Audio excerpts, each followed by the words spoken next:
Police officers അസോസിയേഷന്റെ general സെക്രട്ടറിയായ Shri CR Biju telephone ലൈനിൽ ചേരുകയാണ്. ശ്രീ CR ബിജു, അങ്ങ് ഒരുപാട് ഇത്തരത്തിൽ പോലീസുകാരുടെ പോരാട്ടങ്ങൾക്ക് അതോടൊപ്പം നിന്നിട്ടുള്ള ആളാണ്. നന്നായിട്ട് അറിയാം പോലീസിലെ ജോലിഭാരം, ജോലി സമ്മർദ്ദം ഇതൊക്കെ. പക്ഷേ ജെയ്സൺ അലക്സിന്റെ കാര്യത്തിൽ അഴിമതിക്ക് കൂട്ടുനിൽക്കാത്ത ഒരു പോലീസ് ഓഫീസർ, അദ്ദേഹം ചെറിയ റാങ്കിലുണ്ടായിരുന്ന ആളല്ലല്ലോ. അപ്പോൾ അങ്ങനെ ഒരാളുടെ ആത്മഹത്യയാണ് ഇവിടെ സംഭവിച്ചിരിക്കുന്നത്. അപ്പോൾ ഇതുവരെ ജോലിഭാരം, ജോലി സമ്മർദ്ദം എന്നൊക്കെ പറയുമ്പോൾ ഇത് അഴിമതിക്ക് കൂട്ടുനിൽക്കാത്തതിൻ്റെ പേരിലാണെങ്കിൽ അത് അതീവ ഗുരുതരമായ ഒരു കാര്യമായി മാറുകയാണല്ലോ. അതിന് ഇപ്പോഴത്തെ അന്വേഷണം മതിയാകുമോ? എന്തെങ്കിലും ഒരു നടപടി ആർക്കെങ്കിലും എതിരെ ഉണ്ടാവുമെന്ന് പ്രതീക്ഷിക്കാനാവുമോ? പൊതുസമൂഹത്തിന് അങ്ങനെ ഒരു പ്രതീക്ഷയില്ല. പോലീസ് മേഖലയിലെ ജോലിയുമായി ബന്ധപ്പെട്ട് വ്യത്യസ്തമായ തൊഴിൽ മേഖലകളുള്ള വിഭാഗമാണ് പോലീസ്. പോലീസ് സ്റ്റേഷനുകളുടെ ജോലി ചെയ്യുന്ന സാഹചര്യത്തിൽ അംഗസംഖ്യയുടെ കുറവ് കൊണ്ടുള്ള ജോലിഭാരവും മറ്റും പോലീസ് ഉദ്യോഗസ്ഥർ അനുഭവിക്കുന്ന സാഹചര്യമുണ്ട്. പ്രിയപ്പെട്ട ജെയ്സന്റെ മരണവുമായി ബന്ധപ്പെട്ട് ഇപ്പോൾ നടക്കുന്ന ചർച്ചകൾ വസ്തുതകൾ പരിശോധിക്കാതെയാണ് എന്നുള്ള അഭിപ്രായം പറയാതിരിക്കാൻ നിർവാഹമില്ല. അഴിമതിയുമായി ബന്ധപ്പെട്ടെല്ലാം ചില വാർത്തകളൊക്കെ വരുന്ന സാഹചര്യമുണ്ടെങ്കിലും മനസ്സിലാക്കേണ്ടത് ടെലികമ്മ്യൂണിക്കേഷൻ മേഖലയെ നവീകരിക്കുവാൻ വേണ്ടിയുള്ള ഒരു പ്രോജക്റ്റ് തുടങ്ങിയിട്ടേ ഉള്ളൂ. അതിലേക്കുള്ള ഫണ്ട് അലോട്ട് ചെയ്തിട്ടേ ഉള്ളൂ. അതുമായി ബന്ധപ്പെട്ട് സീനിയർ ഉദ്യോഗസ്ഥന്മാരടക്കം ഉള്ള ഒരു കമ്മിറ്റി ഫ്രെയിം ചെയ്തിട്ടുണ്ട്. അതിലെ ഒരു അംഗം മാത്രമായിരുന്നു പ്രിയപ്പെട്ട ജെയ്സൺ. അതിന്റെ നടപടിക്രമങ്ങൾ ആരംഭിച്ചിട്ടില്ല എന്നുള്ളതാണ് നമ്മൾ മനസ്സിലാക്കേണ്ടത്. അതിന്റെ ഫണ്ട് യൂട്ടിലൈസേഷൻ തുടങ്ങിയിട്ടില്ല എന്നുള്ളതാണ് നമ്മൾ മനസ്സിലാക്കേണ്ടത്. അത്തരം സാഹചര്യത്തിൽ ഒരു പരിപാടി ആരംഭിക്കുന്നതുമായി ബന്ധപ്പെട്ട് ആധുനിക രീതിയിലെ ടെലികമ്മ്യൂണിക്കേഷൻ സിസ്റ്റം നടപ്പിലാക്കുന്നതുമായി ബന്ധപ്പെട്ട് ഒരു പദ്ധതി തുടങ്ങാൻ പോകുന്നതുമായി ബന്ധപ്പെട്ട നിരവധി പേരുള്ള കമ്മിറ്റിയിലെ ഒരു അംഗം മാത്രമാണ് അദ്ദേഹം. അതിന്റെ റെസ്പോൺസിബിലിറ്റി എന്ന് പറയുന്ന ആ കമ്മിറ്റിയുടെ ചെയർമാൻ സിറ്റി പോലീസ് കമ്മീഷണറാണ്. അതുകൊണ്ട് തന്നെ ഈ വാർത്തയ്ക്ക് അടിസ്ഥാനമില്ല എന്ന് ആദ്യമേ പറയേണ്ടിയിരിക്കുന്നു. എന്നാൽ പോലീസിന്റെ ജോലിയിൽ സമ്മർദ്ദമുണ്ട്. CR ബിജു, അപ്പോൾ അദ്ദേഹം പേടിച്ചതാണോ, വെറുതെ പേടിച്ചതാണോ ഇക്കാര്യത്തിൽ?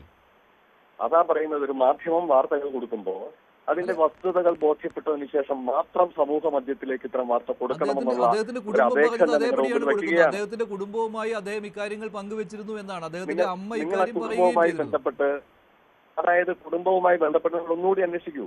ഞാൻ ഈ മേഖലയിലെ സംഘടനയുടെ ജനറൽ സെക്രട്ടറി എന്ന നിലയിൽ ആദ്യം മുതൽ തന്നെ ഇതിന്റെ വസ്തുതകൾ കൃത്യമായി മനസ്സിലാക്കുന്ന ഒരാൾ ഞാൻ. പോലീസ് ഉദ്യോഗസ്ഥന്മാരുടെ തൊഴിൽ മേഖലയിൽ ഏതെങ്കിലും രൂപത്തിലുള്ള പ്രശ്നങ്ങളോ ബുദ്ധിമുട്ടുകളോ ഉണ്ടായാൽ അവർക്കൊപ്പം നിൽക്കുകയും അവർക്ക് എന്തെങ്കിലും സംരക്ഷണം ആവശ്യമുള്ള കാര്യമുണ്ടായാൽ കൃത്യമായി പ്രതികരിക്കുകയും ചെയ്യുന്ന സംഘടനയാണ് പോലീസ് ഓഫീസേഴ്സ് അസോസിയേഷൻ. പക്ഷേ ഇത് തികച്ചും അവാസ്തവമായ വാർത്തയാണ് ഈ രൂപത്തിൽ ചർച്ച ചെയ്യപ്പെടുന്നത് എന്നത് പറയാതിരിക്കാൻ പരിശ്രമിക്കണം.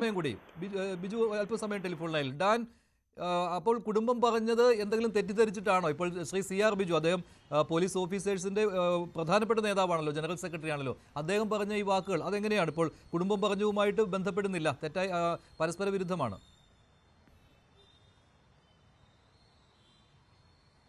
തീർച്ചയായിട്ടും ഞാൻ ആദ്യഘട്ടത്തിൽ തന്നെ സൂചിപ്പിച്ച അതാണ്. അതായത് ഈ ജെയ്സൺ അലക്സിന്റെ മരണവുമായി ബന്ധപ്പെട്ട, ആത്മഹത്യയുമായി ബന്ധപ്പെട്ട് ഉയർന്നു വരുന്ന ആരോപണങ്ങളിൽ അന്വേഷണം ഒരു വശത്ത് പുരോഗമിക്കുന്നുണ്ട്. പക്ഷേ ഈ കുടുംബം മുമ്പോട്ട് വെച്ചിരിക്കുന്ന ആക്ഷേപങ്ങളുമായി ബന്ധപ്പെട്ട ഉന്നത പോലീസ് ഉദ്യോഗസ്ഥരുണ്ട്. ഇപ്പോൾ ശ്രീ ബിജു, അദ്ദേഹം അസോസിയേഷന്റെ പ്രതിനിധിയായാണ് നമ്മളോട് സംസാരിച്ചത്. അതല്ലാതെ നമ്മൾ ഉന്നത പോലീസ് ഉദ്യോഗസ്ഥരുമായി സംസാരിച്ചപ്പോൾ അവരുടെ ഭാഗത്തു നിന്ന് ലഭിച്ച മറുപടിയാണ് ഞാൻ ആദ്യം സൂചിപ്പിച്ചത്.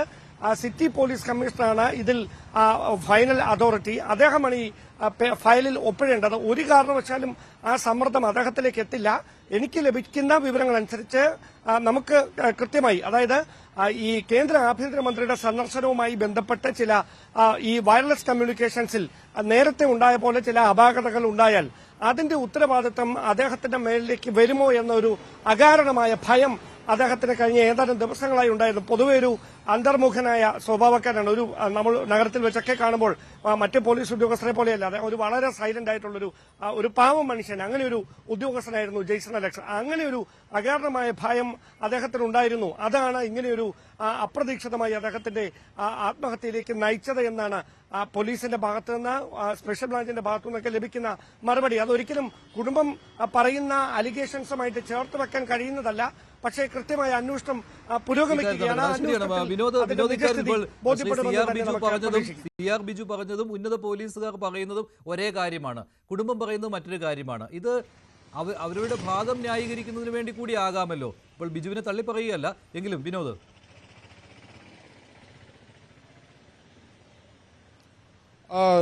നമുക്കിതിനകത്തൊരു തമാശ നോക്കാം മഞ്ജുഷ്. അതായത് ജോലിഭാരം, 14 മണിക്കൂർ 16 മണിക്കൂറൊക്കെ ഒരു ഉദ്യോഗസ്ഥൻ സ്റ്റേഷനിൽ ജോലി ചെയ്യേണ്ടി വരുന്നു.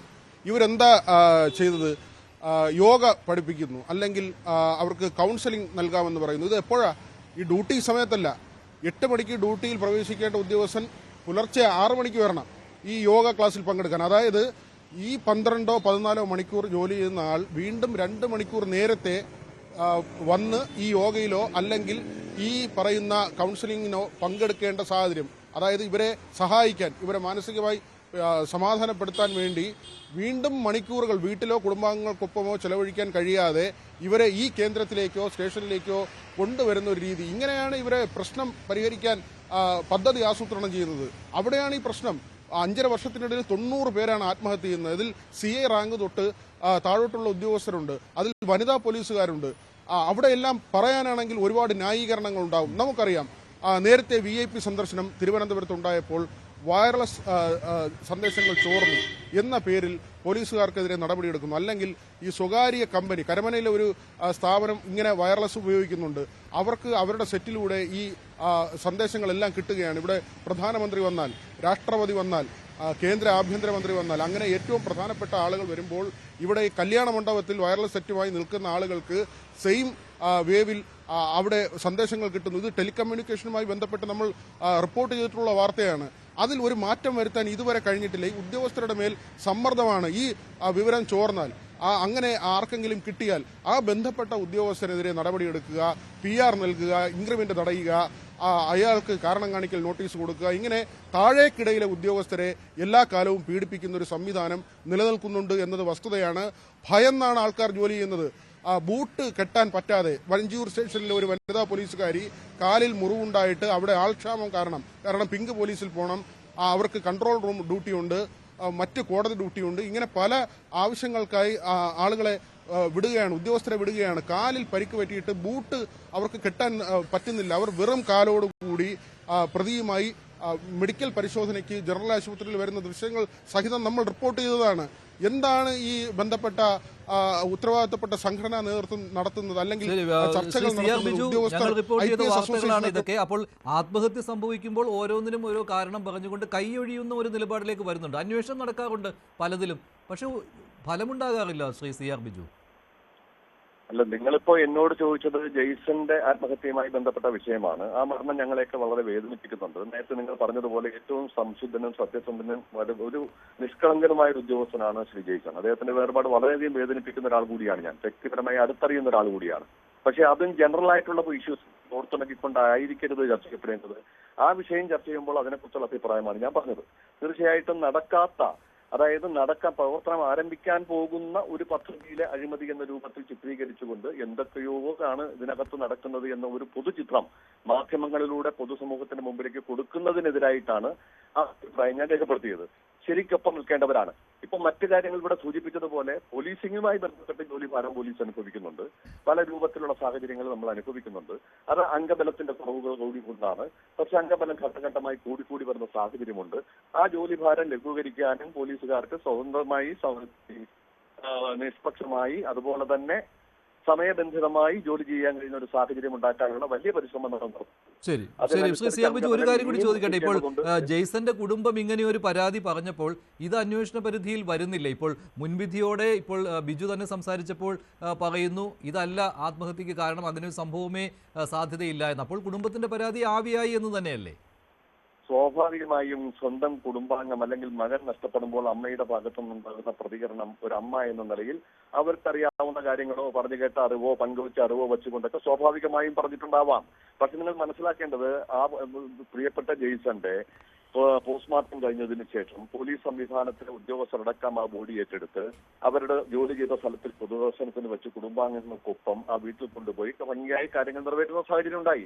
ഒരു മകൻ നഷ്ടപ്പെടുമ്പോഴുണ്ടാകുന്ന സ്വാഭാവികമായി കിട്ടുന്ന ആരുടെയെങ്കിലും നിന്ന് കിട്ടുന്ന അറിവ് വെച്ചുകൊണ്ട് ഒരു പ്രതികരണം ഉണ്ടായിട്ടുണ്ടാകാം. പക്ഷെ അതിൽ വസ്തുത എന്ത് എന്നത് നമ്മൾ മനസ്സിലാക്കേണ്ടതല്ലേ? അതിൽ കഴമ്പുള്ളതാണെങ്കിൽ ഈ രൂപത്തിൽ ചർച്ച ചെയ്യാൻ യാതൊരു തെറ്റുമില്ല. പക്ഷെ നടക്കാൻ പോലും പോകാൻ പോകുന്ന, ഇന്ന് വരെ ഇംപ്ലിമെന്റ് ചെയ്യാത്ത ഒരു സിസ്റ്റത്തിലെ അഴിമതി എന്ന് പറയുമ്പോൾ അത് നടന്നതിന് ശേഷമാണെങ്കിൽ പോലും സംശയത്തിന്റെ മുഴ നൽകാം. പണി തുടങ്ങാൻ പോകുന്നതേ ഉള്ളൂ, സ്റ്റാർട്ട് ചെയ്തിട്ടേ ഉള്ളൂ.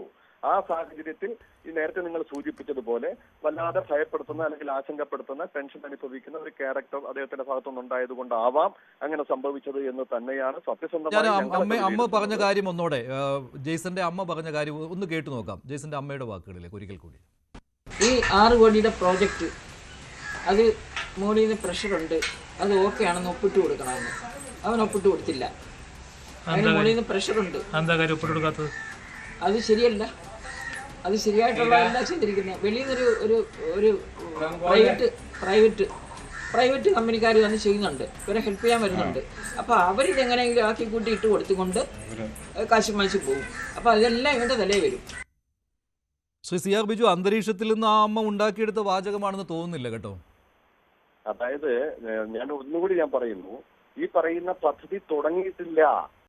അതിന്റെ ഫണ്ട് അലോട്ട്മെന്റ് വന്നിട്ടേ ഉള്ളൂ, സ്റ്റാർട്ട് ചെയ്തിട്ടില്ല. അതിന്റെ നടപടിക്രമങ്ങൾ തുടങ്ങിയിട്ടേ ഉള്ളൂ. അത് സിറ്റി പോലീസ് കമ്മീഷണർ അധ്യക്ഷനായ ഒരു സമിതിയാണ് തിരുവനന്തപുരം സിറ്റിയിൽ ഇംപ്ലിമെന്റ് ചെയ്യുന്നത്. അതിലുള്ള 8ഓ 9ഓ മെമ്പർമാരിൽ ഒരാൾ പോലീസ് ഓഫീസർ, എല്ലാം പോലീസ് ഓഫീസേഴ്സാണ്. അതിൽ ഒരാൾ മാത്രമാണ് ശ്രീ ജെയ്സൺ. അപ്പൊ അങ്ങനെ ആരംഭിച്ച് കഴിഞ്ഞ ഒരു സാധനമാണെങ്കിൽ ഈ ആശങ്കപ്പെടാം. അമ്മയെ കുറ്റം പറയാൻ കഴിയില്ല. കാരണം ഒരു അമ്മ എന്ന നിലയിൽ മകന്റെ വേർപാടിൽ ആരെങ്കിലും ചെന്ന് ആദ്യം പറഞ്ഞത് കേട്ട് പ്രതികരണം എന്ന നിലയിൽ ആ അമ്മയുടെ വിഷമം ഞങ്ങൾ മനസ്സിലാക്കുന്നു. പക്ഷെ അതിന് വസ്തുതയുണ്ടോ ഇല്ലയോ എന്നുള്ളത് നമ്മുടെ പോലെയുള്ള മാധ്യമങ്ങളെ കൂടി ഒന്ന് പരിശോധന നടത്തി ശരി, ഒരിക്കൽ കൂടി പരിശോധിക്കാം. എന്തായാലും